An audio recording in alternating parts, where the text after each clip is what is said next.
بیننده‌های گل نازنینم، خوشوقت هستم، در خدمت شما قرار دارم. امروز یک شنبه 15 دیسمبر 2024 است که میخوایم نظر به فرمایش یک مادر دوست داشتنی و گرامی ما عیسی جان اچکزی کاچی را با یک کباب ساده کوفته براتون تیار کنم. ما را همراهی کنین و با ما باشین.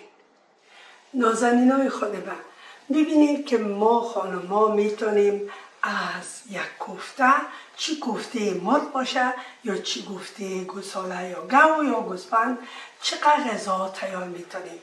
امروز یکی از نمونه‌اش است که ما میخوایم از کوفته گاو جمع کوفته مرغ که اینا یک مکس خوب است، به خاطر کلسترول از گاو کمتر کار میگیریم و نصفش هم از سینه مرغ استفاده میکنیم تا بر فامیلای ما سیو خوبتر بیایه و بتونیم که همه بوده خورده کیف کنن.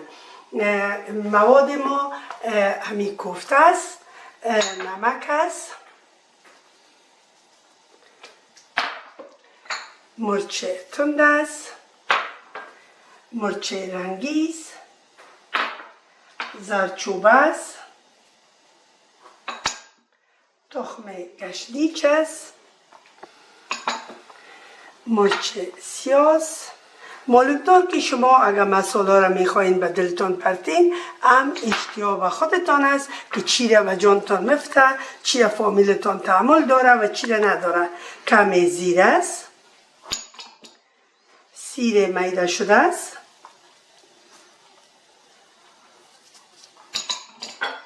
زنجبیل میده شده است که هم خوب است و اینا آمدیم سر مرچ که اگر شما میخواین مرچ برای نرمی کوفته میتونین استفاده کنین که ما ایره موشین کردیم و در چراغ صافک انداختیم.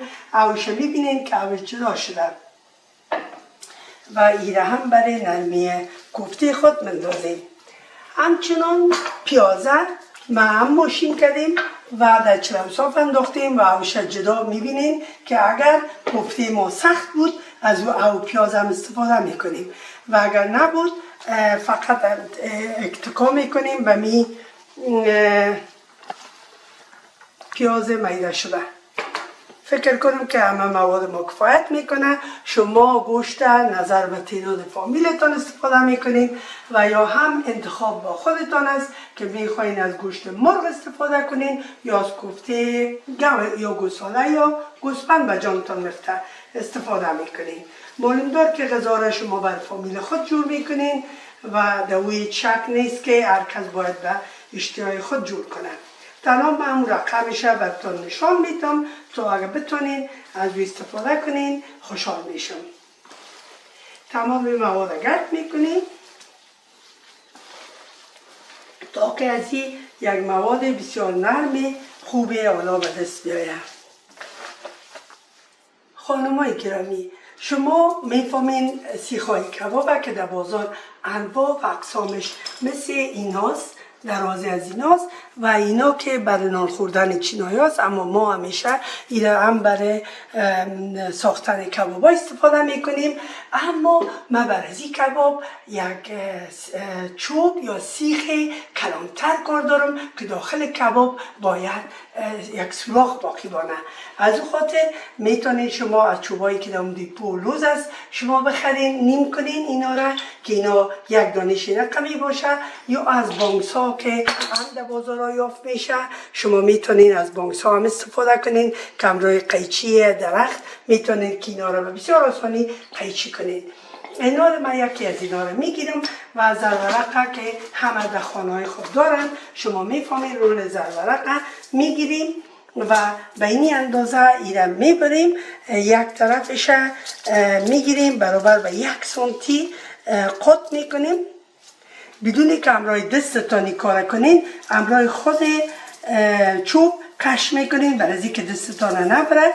احتیاط کنین، سعی کنین برامون کار بسیار ساده میشه که همراه خود چوب کنین و بسیار لشم و خوبش میآید. اینال چوب گرفته در لب مقابل که قاط کردین میمونین و ایره رول میکنین. به یک دفعه که رول کردین فقط همراه دستتان رول میکنین و این همون سیخ قایما خوبش براتون میآید که اطرافش مثل چاکلیت دور میتین. بسیار ساده میشه، بسیار آسان میشه و هیچ پرابلم نیست. ببینین و نوکش هم که اضافه داشتین و اینی اندازه میبرین. همراه نوک قیچی کمک دهیتونش میزنین و کمک دهیتونش که خود خورد کنه و جمع کنه. بسیار همراه قیچی آسان بریده میشه و آسان جور میشه که بازم یک دانه دیگه هم براتون جور میکنم تا که براتون بسیار آسان و ساده باشه. حتی شما این موادتان هم میتونین یک روز پیش از میمانیتان تهیه کنین که من یک نمونه دیگر را بازم براتون نشان میدم. فقط یک طرف از این زرورق برابر 1 سانتی قطع میکنین اینطور و بسیار آرامی همراه خود چوب درش کش میکنین ایسونم و ایسونم. این دوباره دور میتین، چوب در طرف مقابلش میمانین دور میتین و اینی سادگی یک زرورق پوش میشه و سیخ کبابتان نه گوشت میچسبه و نه خراب میآید. بسیار خوبش و نوکایش بازم همراه قیچی میکنیم و همراه نوک قیچی در سرکش یک ذره میزنیم که جای به جای شوه و قایم شوه و باز نشه. در این کار متوجه باشین که توتاهای زرورق و اینا از پیشتان به غذا مخلوط نشه، چون زرورق همه قدره که کار آسان میکنه همه قدره مضر است. اما اگر شما به احتیاط کارتان انجام میدین درست است. ببینید که زرورق هایی را که ما جور کردیم اینت معلوم میشه و همیشان یک برابر و یک قسم هستن. چقدر خوبش معلوم میشه. اینا بر درست کردنش کوفته ها را به این اندازه یک برابر یک لغمه میگیریم و در بینش امی زرورق را که درست کردیم داخل میکنیم. دو طرفش یک کمک قایم میکنیم. این طرف پلاستیک طرف خود میاریم و این چیز اگر دارین در غیر از اون میتونید که از دستتان هم استفاده کنید.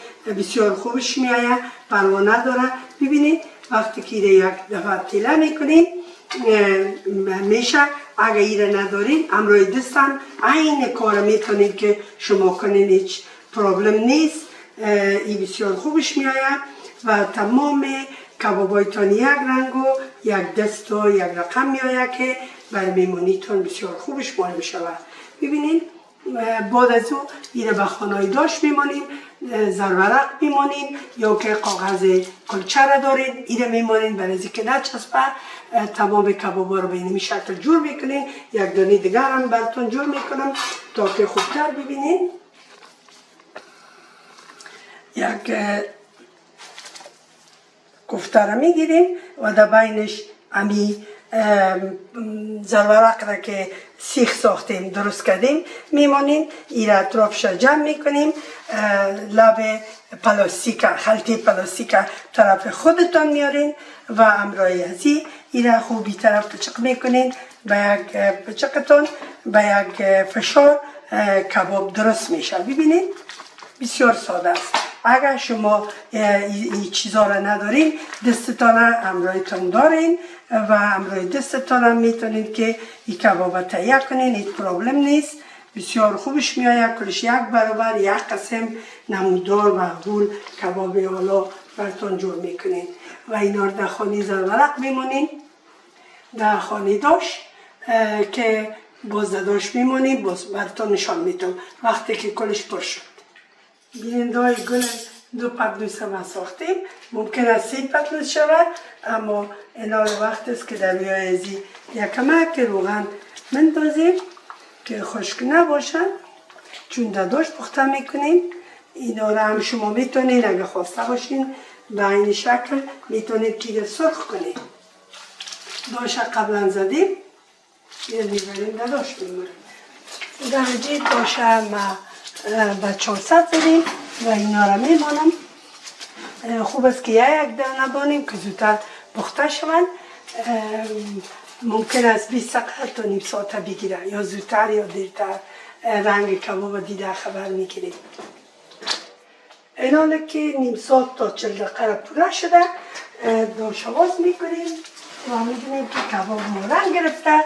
این همه قدر کفایت میکنه. ببینید به اینمی اندازه که کباب رنگ گرفت کفایت میکنه، چون یک بار دیگه این کبابا همراه ترکاری های دیگه در کلایی بازم پخته میشه. از او خاطر این همه قدر که خود قایم گرفتن بر ما درست است. نازنین های گل ما، اینا برای بقیه پخت کباب خود ما نیاز داریم به پیاز سرخ که ایره انت چار کنج ریزه میکنیم، مرچ دلمه سرخ، مرچ دلمه سبز و بادنجان رومی و چند دندانه هم سیر تازه که تمام ترکاری ها را ما از بنجان گرفته. بنجان را هم تو 4 کنج توته میکنیم. ببینید فقط 4 توته میکنیم. همچنان مرچ دلمه را هم همینطور مثل امو 4 کنج میبریم. میبینید به اینی اندازه و مرچ دلمه سرخ هم این کار میکنیم که 4 کنج میبریم.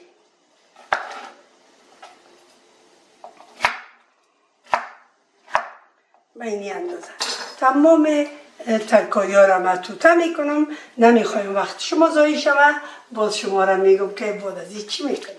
وقتی که کباب های کمک سرد شد، وقتی رسیده که ما میتونیم که اینا را از سیخا بیرون کنیم و سیخا را کمک شور میتین به بسیار سادگی بیرون مبراید و هدف ما از اینمی سوراخی بود که در بین کباب تولید شود که شده خوشبختانه.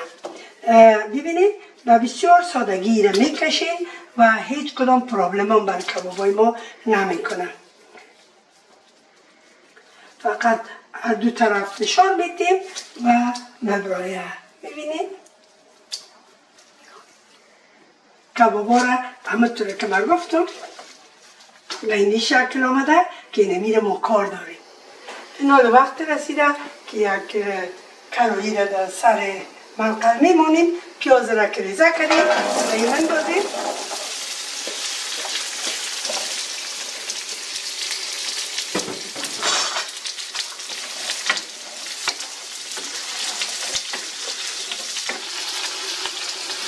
وقتی پیاز یک کمک شته شد دیدیم که شته شده.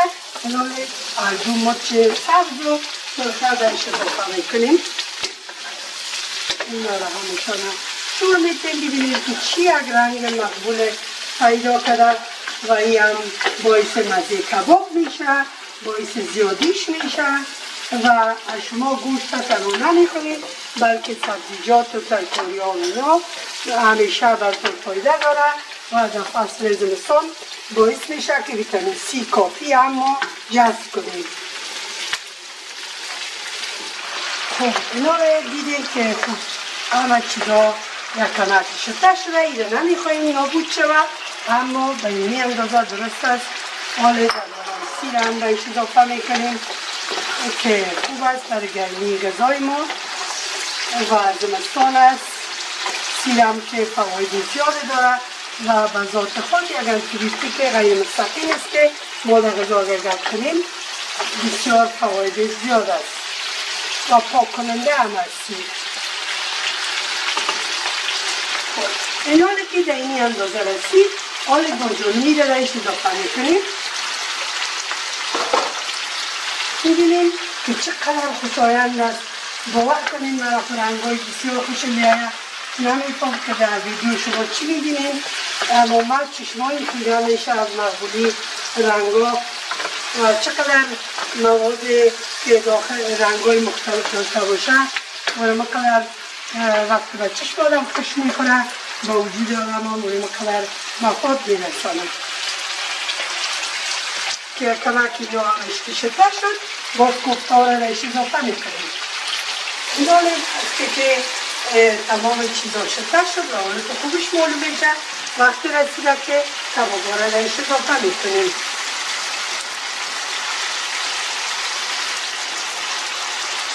میبینیم باید قسمی آشپزی کنیم که آشپزیتون اول خودتان را خوشتان بیاید باز تا که دیگرها را خوش بیاید.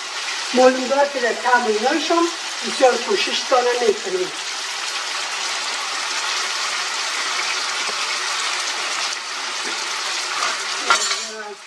مواد در بیرای از میامون دادیم بسیار پیدا شود. از کباب وارم میمونیم. میبینید که چی از کباب که با امینه در روی میز بیاریم، دورش همگی با نان خشک که نانش نازک باشه یا طلایی باشه یا نان بازاری باشه. میبینید که چی از طعم و چی از کیفیت براتون پیدا میشه. وقتی که کبابا رو نداشت ماندید، اون سبب میشه که نان کبابتون توتا توتا نشه و داخلش هم مزه پیدا کنه و امرای زیاد خوب معلوم شود. ببینید درجهش کم میکنیم و مرمور میره بالا پایان کرده شور میکنیم به اینمی اندازه اینو میمونیم به ایامت پخته شود. ببینید چقدر دوست داشتنیست. درجه های دیگه کم میکنیم که نسوزه، ملایم کار خود ادامه میکنیم. نمی ترتیب همیشه اینجا بالا پایان کرده. میبینید اونو تا که خوب خوش رنگ و مقبول شوند. بینندای گلم 10 تا 15 دقیقه کار داره که اینو میبینیم شور داده سرخ کنیم بسیار مزه‌دار میشه و دیگه کار نداره. این حال از ما درسته. منقل گل میکنیم و میمونی میره باز تا وقت کشیدن بخواهیم دیگه چیز کار نیست. فراموش نکنیم که تا وقتی که کلچی رو پخته میکنیم وقت لازم است سر کباب خود اندازه دارم خود میکنیم که دمدار و خوبش مزه‌دار بالا مزهش در داخلش بانه و جوسایش هم در داخلش بانه. برای درست کردن کباب ما به غوری را آماده کردیم. زیتون، نوش پیاز، بانجان چری توماتن یا بانجان خرد و گشنیج تازه رو شوشتیم و نوش پیاز هم اینجا دارم که میبینید که نوش پیاز اگر سر و نوک نوش پیاز امروی کارد خرد بزنین مثل که برای دوغ بادرنگ میزنین، این هم بسیار خوبش میشه و برای مقبولی روی غوریتان کار میآید. شما حتی میتونید که اینا را بلک کنین، از هم جدا کنین و هر دانه از این هم براتون کار میده که چقدر لشوست کار میده که شما از هر دانش جداگانه استفاده کنین یا که کلش به صورت مجموع استفاده کنین. این هم میتونین. این حال من گشنیچه دارم و این خوش کردیم ریزه میکنم که هم در زیرش کار دارم و هم در رویش برای مقبولی کباب ما و بر طعم کباب ما گشنیچ تازه بسیار مهم است و این ریزه میکنم بخیر.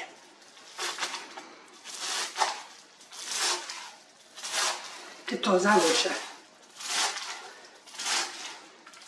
اینا رو کباب را که همونطور جور کردیم و خوبش هستن. اینا را اینجا میمونیم. ببینید که چقدر خوبش است. میمون ها چقدر خوش میشن اگر شما برشان اتی غذا را پخته میکنید. بسیار عالی، بسیار نازنین و خوبش. سعی کنین که بلاق آشپزی کنین. وقتی بلاق آشپزی کنین بهترین آشپزی را میتونین کنین.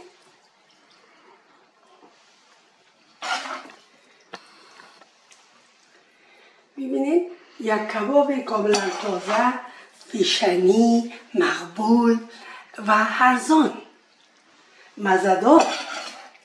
سعی کنین که غذاها را اول فکرش کنین بعد از اون بر میهمانایتان پخته کنین. بینندای گلم امی نوش پیازکای را که توته کردیم اینا را هم در هر جایزی میمانیم تا ظرف کباب ما بسیار مقبول و دلربا و قندول معلوم شود و دانه‌های زیتون هم میمانیم در رسش که خواسته باشین برای مقبولی بیشترش و بر اشتیای اضافه تر که هر کسی که سونی غوری تا ببینه بگه واقعا که یک غوری میمونی است. باید نانتان قسم جور کنین که خود شکل نان حرف بزنه از این که شما براتون بگویید که نان خوبش هست یا خوبش نیست. خوبتر است که امور همه تو آراسته کنید که خودش خود نشان بده و این همینطور است. این رو کمک کنم از گشنیش در این قسمت بالاییش فقط میزنیم و خلاص. میبینید که چی یک غوری شاهنشاهی است به خدا.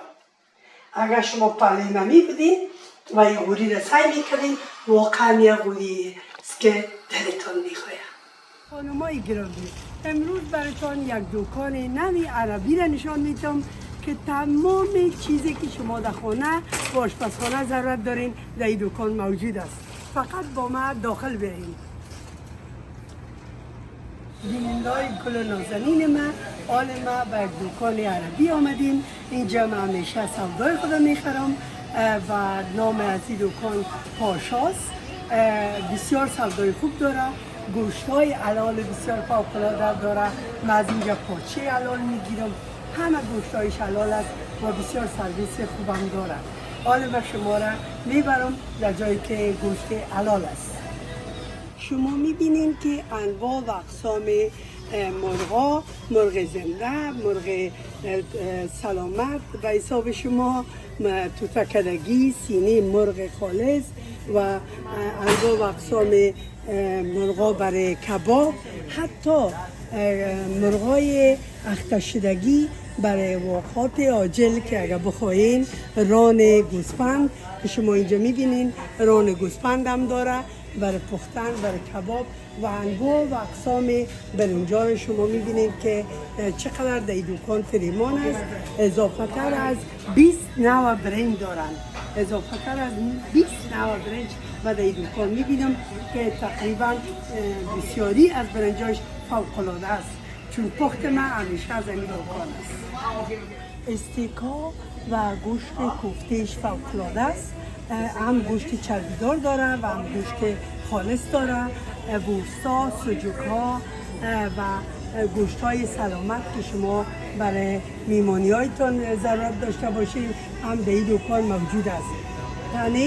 پنیر افغانی ما، پنیر شور و پنیر دیگر، گوشت‌های بریده، ساسج‌ها، انواع و اقسام زیتون‌ها همیشه شما در این دکان می‌بینید. بسیار انتخاب زیاد داریم و همیشه هر نوعی که شما خوش داشته باشین شما در این دکان دیدن میتونید.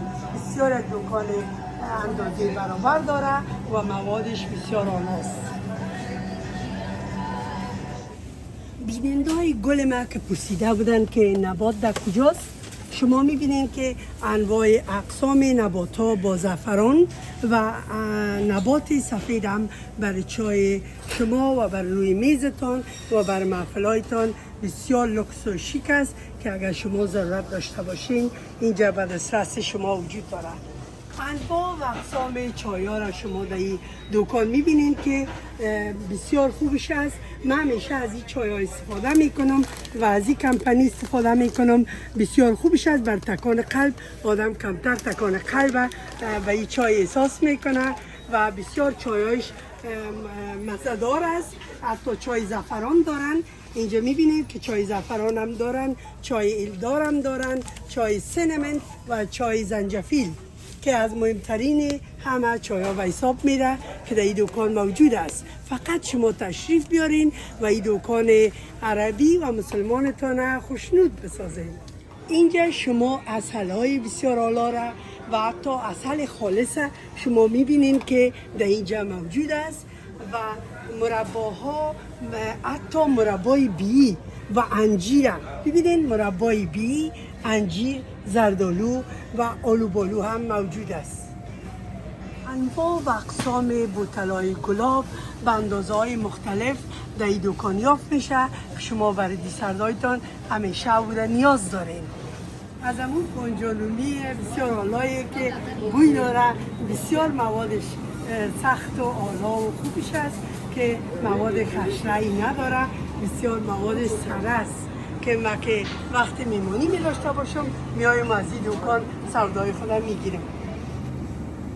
نازنینای گل من، ببینین از نعنای تازه تا شبت تازه، جواری تازه، همه مواد بسیار تازه و خوبش در اینجا مثل قطارهای روی پیش سینمای پامیر و مثل سر چوک این ترکاری ها و اینا وجود داره و شما حتی شلغم هم میبینین که اینجا شلغم جانانه هم وجود داره که شما میتونین از این شلغم پرته یا شلغم شوربا تیار کنین که چقدر نازنین و خوبش است.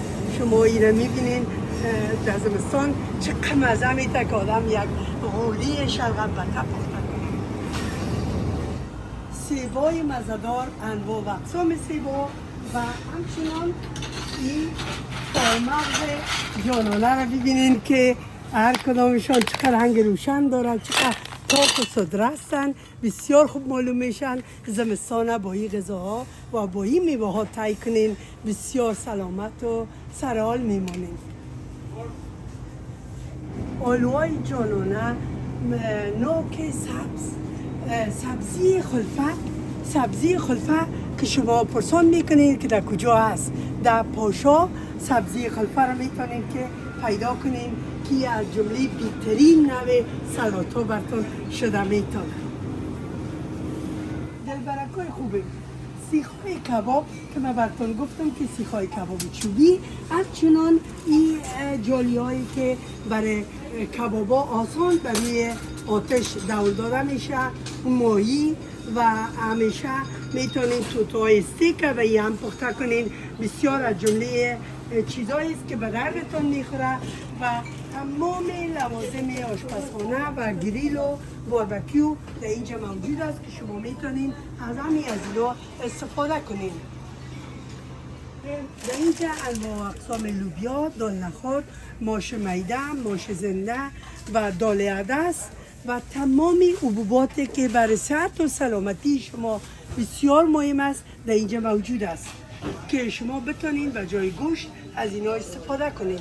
در حساب مساله و اینا شما میبینین که تمام مساله ها را میده و زنده دارن، حتی ایل و زردچوبه را به صورت زنده هم اینا به فروش میرسانن که کسایی که چیزای طبیعی خوش دارن اینجا در خدمتشان است. انواع و اقسام روغن‌های زیتون، روغن گل هفته و پرست، روغن اووکادو و روغن‌های بادام که شما میتونین و مویایتون چرب کنین و مویای مقبول داشته باشین. روغن ناریال هم در این دکان موجود است که شما میتونین که همه روغن‌ها را در این دکان به دست بیارین. فقط در این دکان بیاین و این دکان را ببینین. هوی لیمو، هوی لیموی سبز و لیموی زرد هم در اینجا موجود است. اگر جایی بر میمونی میرین یا به دیدن یک عروس میرین یا به دیدن خانه کسی میرین، بهترین تحفه براتون این چاکلیت های بسته شدگی تحفه تیار است. بدون از اینکه وقتتان ضایع کنین شما میتونین که از این چاکلیت ها هم استفاده کنین. همچنان در یخچال های سرد شما میبینید که انواع پنیرها موجود است. پنیرهایی را که ما شما خوش داریم و روزانه برای چای صبح مصرف میکنیم. داشتن ماس ها، ماس کیسه‌ای که من براتون همیشه میگم ماس کیسه‌ای هم اینجا موجود است و ماسای بسیار خوبش. خوبترین ماسی که من همیشه استفاده میکنم این ماس است که بسیار طعم خوش و آلا داره. نان خشک تازه روزانه همیشه در این دکان موجود است که شما برای صبحانه یا شبانه برای نان و پنیر این نیاز دارین و میخواین که بسیار مهربان یک چای صبحانه تیار کنین. از این نان ها استفاده کنین که همیشه تازه و دسترس شماست. دیگای ناسوز به قیمت بسیار مناسب، همچنان ظرف‌های گلی و ترموزها، چای جوش و ترموزهای کلان، ترموزهای متوسط و چای جوش ها و چاینک های چینی را هم دارن. شما میبینید که این دکان بسیار غنی از مواد عزیز که ما شما از روی استفاده کنیم. ما میبینیم که چی ظرفای چه موره مقبول دارن که هم برای توفه جان است و شما میتونین که از اینا همه بهره ببرین و استفاده کنین و خوشحال باشین. همچنان در قسمت کنجی از این دکان میوه فروشی خوش که تازه جواری رو بریان میکنن، نخت بریان میکنن و انواع و اقسام چاکلیت های تازه دارن، شیرینی های تازه کنجد دارن، شیرینی های تازه که شما بر محفلتان فرمایش بکنین، بغلاوه و چیزای شیرینی باب دیسردی را هم اینا قبول میکنن و بر فرمایش های شما لبیک میگن. بیننده های گل نازنین ما میخوایم براتون کوچی رو پخته کنم. کوچی از آرد سبوس، آرد سفید، بوره پخته میشه و کمک روغن هم کار داره که در روش داغ میکنیم. موادی که در روش مندازیم پسته، خسته، کنجد، سینمنت یا دارچین، ایل و کم نمک و میده چهارمغز است که شما هر کدام میتونین این مواد کم یا زیاد کنین به دلخواه خودتان است. یک چیزی را که تنها براتون من یادآوری میکنم است که فراموش نکنین که کوچی از لیتی کده سخت‌تر است و از حلوا کده نرمتر، یعنی که کوچی در بین حلوا و لیتی قرار دارد که این را شما بر معلوماتتان در حافظه‌تان بگیرین و وقتی کوچی پخته میکنین او را مراعات کنین. چون کوچی یک غذای اصیل و قدیمی ماست، بسیار بسیار بیننده‌های گل ما در این مدت او را فرمایش دادن و مخصوصا عیزه جان اچکزی که معلم مکتب زرونه بودن به ما تلفن کردن و با ما صحبت کردن. صحبتشان بسیار شیرین بود. برام یادآوری کردن که خاله دیانا جان روستایی رفیق نازنینم است و از من خواهش کردن که کوچی را برشان تیار کنم. به سر اردو دیده این برنامه خاص تقدیم به بزرگسالها و بزرگای مهربان ما میکنم که سلام و محبت هم برشان میرسانم و در خدمتشان قرار دارم و من میفهمم که از پختن کوچی همیشان بسیار خوشنود میشود. من خوشی و آرامی همیتونه آرزو دارم. نازنینای خود من دیگه در سر من قلب ماندیم گرم شده و از یک قاشق بوره یا یک قاشق بوره تقریبا شروع میکنیم. در دیگ اول یک قاشق بوره را مندازیم که این کمک رنگ بگیره.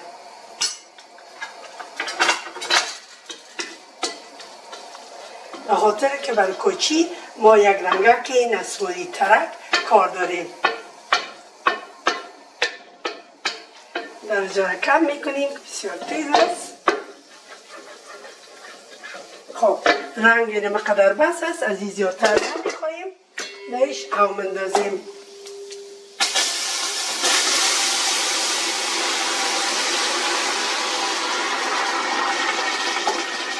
او باید او جوش باشه تا بسیار به درستی ما بتانیم که از او استفاده کنیم. بیننده های گلم شما میتونین همراه مکسر این شور بتین یا همراه مکسر ماشینی برقی میتونین شور بتین، هر طور میل خودتان است و برای یک گیلاس آرد سبوس میگیرین، یک گیلاس هم آرد سفید میگیرین. برای این تقریبا 6 گیلاس آب لازم است. شما موادتان انداخته دیده شور داده تصمیم میگیرین که چی وقت بس میکنین و چی وقت بس نمیکنین. یعنی اول برای 2 گیلاس آرد شما تقریبا 6 تا 7 گیلاس او کار دارین. ما اول آرد سبوس هم اندازم و ایره شور میکنم.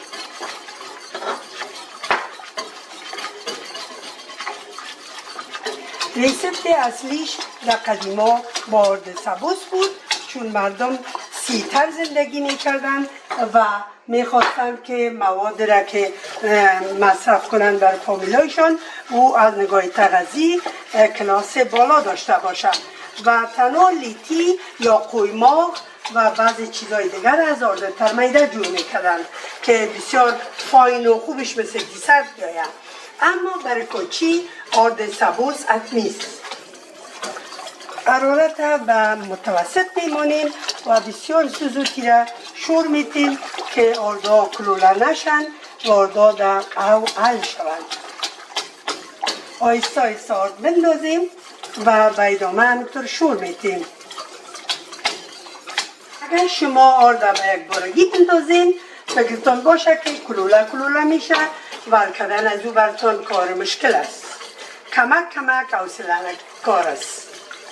در بعضی غذاها حوصله کار است. دلبرکای خوب من اینال وقتی که کل آرد حل شد یک کمک نمک ببینید مثل یک دکه‌وار نمک بندازیم، یک کمک بوره بندازیم و مثل یک قاشق هم روغن بندازیم. این نمکه بس خلاص. بازم میره گرد میکنیم. اگر شما دوتا مکسر بگیرید دوتا مکسر کار عین ماشین براتون میکنه. من همراه دست به خاطر میکنم که کار دست کارش بسیار مزه‌دار میآید و کوچی حیف است که همراه ماشین کار کنم باز بر طعمش تاثیر میکنه. شما ایره میفهمید که کسایی که همراه دستای خود کارا را میکنه طعم غذا فرق داره با ماشین. این حاله که سختیش بینی اندازه رسیده درجه منقل به پایین‌ترین درجه میرسانیم و ایره خوب سر و زیر کرده دم میکنیم. ببینید سختیش اینه که باید باشه، از این که نرم نباشه که باز بینش برای روغن جای پیدا نمیتونید و اگر نرم بسیار خوب باشه کوچی خوب نیست و لیتیست. قاشقای خود پاک میکنیم و در سرپوش دیگ تکه میندازیم و ایره دم میکنیم برای یک نیم ساعت تا 40 دقیقه. باید حرارتش بسیار ملایم باشه مثل یک شمع که زیرش نگیره و اگر گرفتم مزه میته یک زیرش. بیننده های گلم آل نیم ساعت تا سر ازی کلچیتر شده. میبینید که سخت شده بسیار خوب است، صفا سطره درست است. ناره ایره میکشیم به این ظرف مقبوله که داریم.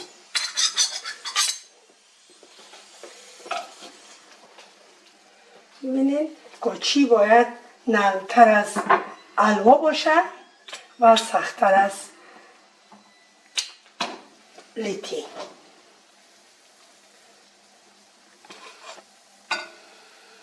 روغن میزنیم که خوب داخل از ایره باز شود. ببینید باید اینه طور پخته شود که داخل از این برای روغن و مواد دیگه باز شود. و اینی میگن کوچی.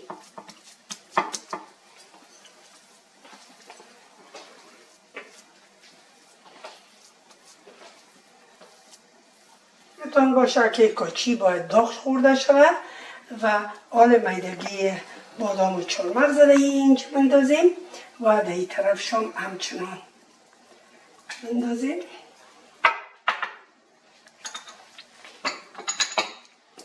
این حاله از بادام پوچ شده که داریم در این قسمت و در این قسمت ظرف خود بندازیم. ببینید اینها به اینجا استاد میشن بسیار خوبش که باز پسان خوبش معلوم میشن. کنجد هم بسیار ضرور است که ما در این پرتیم به خاطر که هم زمستان است و هم سردی هواست که این بسیار باعث طعم خوبترش میشه و به گرمیش هم افزود میکنه.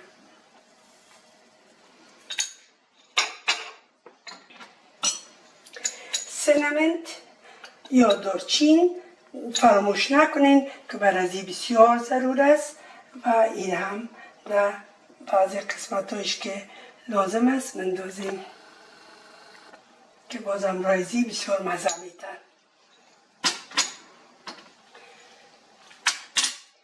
ایل داریم که ایل در تمامش پاش میدیم.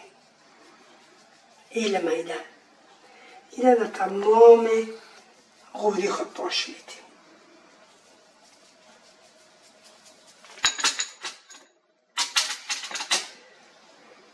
پسته داریم که پسته را هم در این نوک و این نوکش مندازیم به این شکل. ببینید چقدر خوبش معلوم میشه.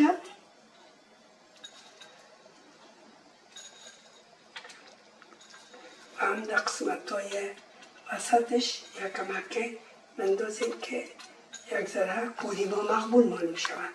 چون این غذایی است که بسیار ساده است. یک دانه چهارمغز زنده را اینجا میمانیم و یک دانه چهارمغز زنده را هم اینجا میمانیم، یکی را در اینجا میمانیم و چند دانه را هم در این نوکش میمانیم برای کسایی که بخواهند که چهارمغز هم باش بگیرن که هم فریمان داریم.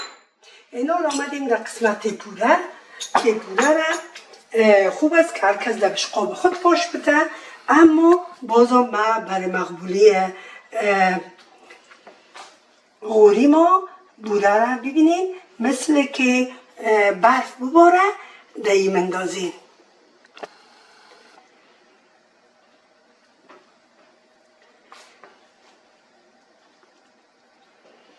و همچنان بعد از اینکه روغن انداختیم فکرتان باشه که بوده را بازم در روی روغن یک کمک مندازیم که روی کاچی ما سفید معلوم شود.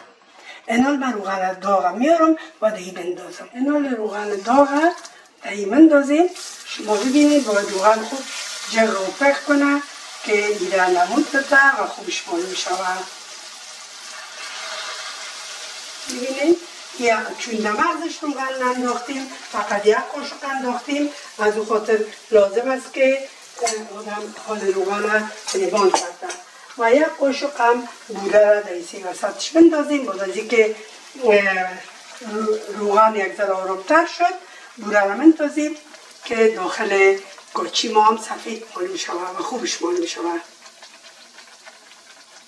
و روغن یک کمک خود سرد کنه.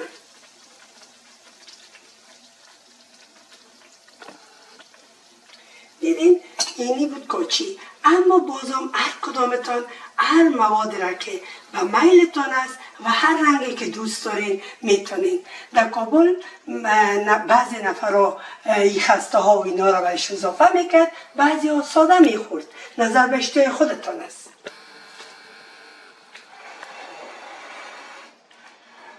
ببینید بسیار خوبش است. خانمای دوست داشتنی باید یادآوری کنم که کاچی، علبه، قایماق، لیتی، چاوه و این غذاهای زمستانی ما که در قدیم مروج بود و مردم سعی میکردن از مواد بسیار ساده اما مقوی غذا تهیه کنند و بر زمستان ها وجود خود مغز استخوان خود پر کنند و با گرمی و اینا بتونن که بر پاکی کارای شاقه و همه چوب شکستاندن و همه چیزها را سپری کنند فقط با خوردن امی غذاها. که اون زمان مردم در غم رژیم و نوعیت غذا نبودن، فقط سعی میکردن که غذا هرچی ارزانتر و ساده‌تر تهیه شود و مو خوش بودن و از نگاه اقتصادی خانمان سعی میکردن که زیادتر متوجه اقتصاد خانواده خود باشند تا که بیشتر و خوبتر تکامل کنند. به هر حال امروز شیوه غذا فرق کرده، اما من این غذای قدیم بازم به خاطر پخته میکنم و تکرار میکنم که نسل جوان ما که در عالم غربت و بیوطنی به سر میبرند یک آگاهی از گذشته ها و قدیمای ما با خود داشته باشند و بدانند که ما چی غذاهایی را در فصل سرما مصرف میکنیم که خوشبختانه امروز یکی از اونا را ما برتان تهیه کردم و باید هم ایره هم بگویم که این غذا را همیشه همراه قرمه کچالو یا کوفته یا سبزی یا تخم هر چیزی که داشتن یک شوری تهیه میکردن تا که یک دو لقمه اول رو بخورن، با سر از او این شیرینی رو میخوردن تا که امو ماندگیشان و زلگیشان از بین بره. من بسیار خوب به یاد دارم مثل امروز که وقتی بیبیم میگفت که بچه امروز برین شما برف پاک کنین، اولی رو پاک کنین، راه و روی ها رو همیشه پاک کنین، چوبان بشکنانین خوب فریبان که روز جمعه است من براتون کوچی پخته میکنم. باز تمام برادرها و عزیزا و مردا که در فامیل بودن و یا خوشی میرفتن. باز میدیدی که امو روز امو مقدار چوب چند روزهای دیگه مشکستاندن، یا ای که برف تمامی رو بیاره تا دان کوچه، حتی پیش کوچه را پاک میکردن. به چی قوت و خوشی که نال یک کوچی خوب درک است و این خوشی بود فامیلا. از گفته های بسیار پرثمر یکی همیست که به یاد داشته باشین آنچه اطرافیان ما در مورد شما قضاوت میکنن و میبینن همش تربیه، پرورش و دسترخوان است که شما دوره آن بزرگ شدید. امروزتان همان زحمات پدر و مادرانتان است که شما را ساخته و شخصیت امروزتان دلالت به همون زمان میکنه. این دعا را برادر مهربان ما عبدالحمید جان بر ما ارسال کرده که ما در این وقت او را مناسب میبینیم و خدمت شما تقدیم میکنیم. خدایا، التماس دعا داریم به درگاه مهربانت که دلهای ناامید را امیدوار، بی پناهان را پناه، بی قراران را قرار ده، چون توانایی خودت بالاتر از این است. هرگز امیدتان را از دست ندید، چون خداوند بی حد و اندازه مهربان است. تشکر برادر گلب. یک هدیه خوب به خانما دارم. به یاد داشته باشین خانمای دوست داشتنی ما که قدرت از برنده شدن حاصل نمیشه. وقتی شما خود را از سختی ها عبور میکنین و تصمیم میگیرین که تسلیم نشوین، این خودش قدرت است که شما در وجودتان دارین. همیشه قدرت کاری، دماغی، رویتان را در مورد مثبت مصرف کنید تا شاد و خرم با فامیلتان آرام باشید. نازنینای گلم، آره من یک لقمه از این کبابک میخورم و براتون میگم که این کبابی که امروز جور کردیم پیش از کوچی چقدر کیف میکنه.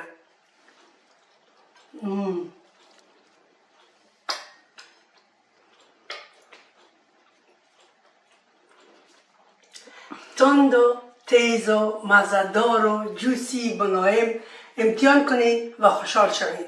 آره هم یک قشقک از کوچی میخورم و به می قسمت برنامه ما برای حال ختم میشه، اما در بعد از این کامنتار براتون میخونم. با ما باشین و ما را رها نکنین. سابسکرایب کنین، لایک کنین و ما را دوست داشته باشین. همینطوری که من براتون زحمت میکشم، بسیار کوشش میکنم، تلاش میکنم شما هم بر من همراه و همکار باشین. باید بگویم که کوچی را خوب گرم و نرم میخورن، البته که کوچی سرد خورده نمیشه. باز میتونید که در مایکرویو هم گرم کنین و بخورید. با این لقمه شما را فعلا میمانم، با کامنت ها با ما باشین.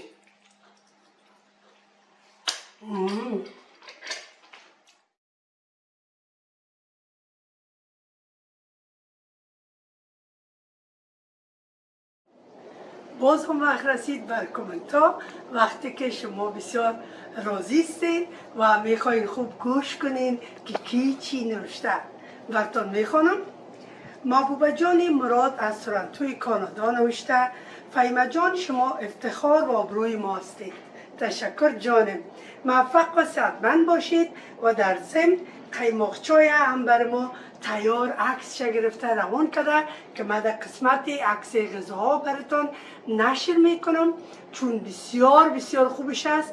عاجل اگر یک روز دیگر یا یک روز صبح خواستین و یک میمان داشتین خواستین که قیماقچای جور کنین، فقط از او استفاده میکنین. بسیار بسیار خوبش است. من هم استفاده کردم و دیدم. باز یک روز براتون نشان میتونم. بخیر. یک بیننده گلم نازنین ما به من نوشته بودن که فهیمه جان، طفلای ما بسیار اکتیو است، بسیار شوخی میکنن، من چی کنم که آرام شوند؟ بعد چند چیز براتون یادآور میشم. امیدوار هستم که کار بده. همیشه اولادایتان را تایید کنین، واقعیت را برشان بیان کنین، زیاد نوازششان کنین، برشان همیشه کتاب بخونین، به حرفایشان به دقت و آرامی و علاقه گوش کنین و با آنها یگان وقت فوتبال و تو بازی و پارک برین بازی کنین و گاهی اگر نارام هستن دوشان نزنین، اونا را آرام کنین و در آغوش بگیرین و ناز و نوازششان کنین. این چیزایی است که طفل هم تربیت خوب میکنه و هم آرامش میده. رقیه جان وردک از نیویورک صدای مقبولشان بر ما مانده بودن که یک عالمی از تشویق و خوشبینی بود. بسیار خوشحال شدم که شما عزیزان به شوق و خوشی تمام برنامه‌های ما را میبینین و تماشا میکنین. سلامتی نصیبتان باشه رقیه جان. روزا گل میربان به ما نوشتن به به، بازم یک دستاورد تازه دیگر. خواهر گرامیم از دیدن آشپزی‌ها و تزیین گل‌ها همیشه دیدنی‌تر، جالبتر و آموزنده‌تر می شود. مرسی، خداوند همراهتان. تشکر روزا گل خوبم. نوشته های زیبای شما به قلبم میشینه و بسیار خوشحال میشم. خانه آباد، دستتان درد نکنه. ملاله نجیبی از ونکوور کانادا به ما نوشتند که بسیار یک خانم موفق و باحوصله هستید. با امید آینده های بهترتان. باید در حقشان هم دعا کنیم که مریض هستن و ما مسیج بیشتر کردن. تشکر میکنم. من از خداوند عالم صحت و سلامتی و آنچه در دل دارین برآورده حق شوه و سلامتیتان دوباره به خیر و شفای عاجل پیدا کنین و به زودی زود شفایاب شوید. نای جان به ما نوشتن که کاش که 2 عمر می داشتیم. یکی را تجربه می کردیم و دیگری را زندگی. چقدر خوبش گفته؟ زندگی کوتاه، از آن استفاده سالم و مثبت کنید، در غیر آن پشیمانی سود ندارد. آنچه خوبی است در زندگیتان پیاده کنید. مریم جان عزیز در این اواخر تازه به ما پیوستند که با مهربانی و لطف زیاد از کیفیت و آموزش برنامه‌های ما یادآوری و از حوصله‌مندی ما هم ابراز سپاسگزاری و محبت کردند. تشکر مریم نازنین. خوشحال هستم که انرژی مثبت از برنامه‌های ما میگیری و برنامه‌های ما را دوست داری. خانه آباد، زنده باشی، سلامت باشی مادر. بیننده‌های گل، شما به یاد دارین که در پشت خانه ما یک درخت پارسمنت داشتیم که او را چیندیم و همیشه بر شما نشان دادیم و این درختی که در پیش روی خانه ما موقعیت داره هم پر از پارسمنت است که تا بال چندین دوره ماضی چیندیم و این درخت عموما نفرها قسم استفاده میکنن که برگایش وقتی که خزان شد ریخت، ما برگایش جمع کردیم و میوه در درخت ماندیم و خوب است که این درخت مثل یک یخچال بر درخت کار میده و میوه را نگاه میکنه. هر روز چندانه از این درخت میگیریم و تازه میخوریم. هنوز مقاومتشان زیاد است، تا دیرا نگاه میشن. گاهی هم بعضی مردم همین میوه را در درخت همینطور میمانند که خشک شود، بعد از او میچینن و برای زمستان خود نگهداری میکنن. یعنی که پارسمنت شما هر قدر دیر در درخت بانید اون قدر براتون نگهداری بکنه که بسیار راه آسان است که عیف نشه، کارش در خانه خراب میشه. پیشکا که همیشه دوست داشتنی و قندول هستن، همیشه یک انرژی مثبت در اولی آدم، در خانه آدم و در زندگی آدم اینا تیت میکنن و تمام انرژی منفی را از وجود ما بیرون میکنن. وقتی که پیشکا میخواین که بیاین به نزدیکتان و با پایایتان خود بمالن، سعی کنید که پیشکا را تیله نکنید و دور نکنید. او بهترین وقت است که او میخواید که همون انرژی مثبت خود به شما تقدیم کنه و پیشکا بسیار دوست دارن که در ارتباطشان باشی و همراهشان قصه کنی. اینا بسیار یک حیوان مخصوص با یک نیروی قوی، یک انرژی بسیار فوق‌العاده هستند. خانمای دوست داشتنی من، زحمات همه‌تان قابل قدر است. بازم عکسای تازه از پخت و پز این هفته شما داریم که باعث تشویق و آموزش همه میشه و ما را خوشحال میکنه. پس بیاین یک جا با هم همه را ببینیم و لذتش ببریم. گلجان رئیسی عزیز ما که برای سالگیری نواسگک نازنین خود قابلی، چلو، شامی کباب، اگرول، کباب مرغ، بورانی بانجان، کوفته، سبزی و کباب دیگی تیار کردن که معلومدار سالگرد مبارک باشه و خوشحال هستم که همه فامیل دور هم جمع و خوشحال هستن. جمعتان جمع و دلتان بیغم و سعادت نصیبتان باشه.